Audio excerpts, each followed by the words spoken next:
Thank you, Mr. Chair.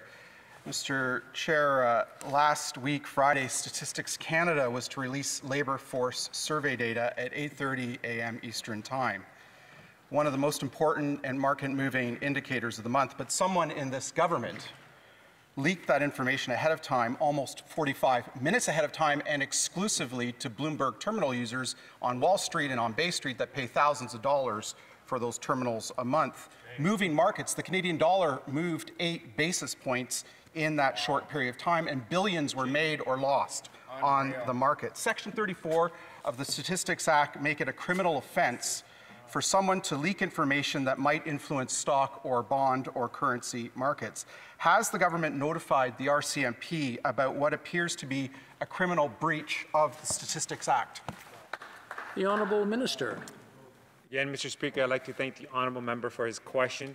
I too share the same concerns that he's highlighted with regards to this leak. This is completely unacceptable. That is why we're going to make sure there's a proper and thorough examination done, and going forward we want to make sure that no such breach or no such leak occurs. Mr. Chong.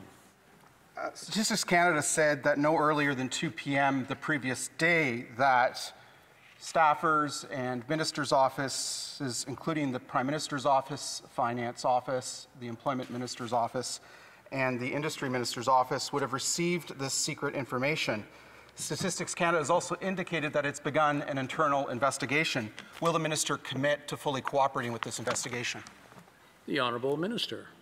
I'd like to remind the honourable colleague that our government has supported Statistics Canada. We're the ones that reintroduced the mandatory long-form census.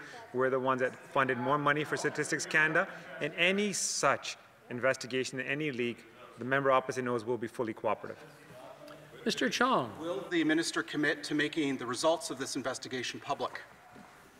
The Honourable Minister. Mr. Speaker, the member opposite knows full well that there's proper processes and protocols in place when it comes to such sensitive matters, and we will ensure that those processes and protocols. Mr. Chong. Mr. Speaker, I hope there's not a double standard for ministers' offices and the public service, because it was only about 13 years ago that a public servant was criminally charged and convicted for using top-secret information in the markets. I hope that in this investigation and in the release of the information concerning this investigation, that ministers' staffers aren't held to a different standard than the public service has been held. Mr. Speaker, this leak speaks to the integrity of this government, and intelligence at the Five Eyes of our 4 other allies have been telling us for years that one of the top 2 or 3 threats that democracies are facing is declining public confidence in our key institutions. Democracies have been blindsided by misinformation, disinformation, and cyber attacks, and now we are being blindsided by the misuse of information by this very government.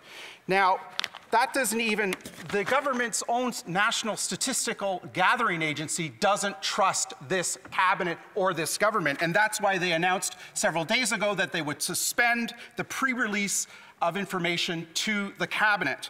What is the government going to do to restore public confidence in our institutions? The Honourable Minister.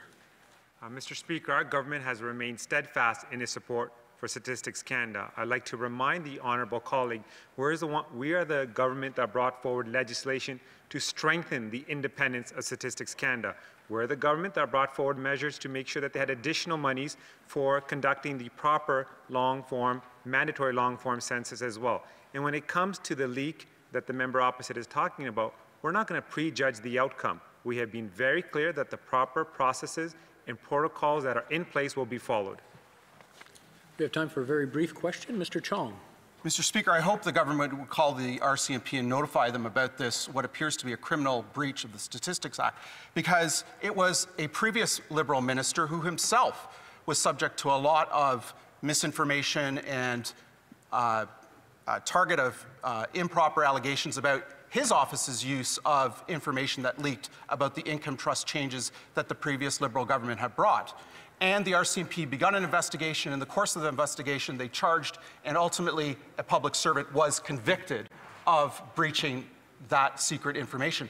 I hope that the minister holds his office and the offices of his cabinet colleagues to the same standard, calls in the RCMP, and makes them aware of what appears to be a criminal breach of the Statistics Act.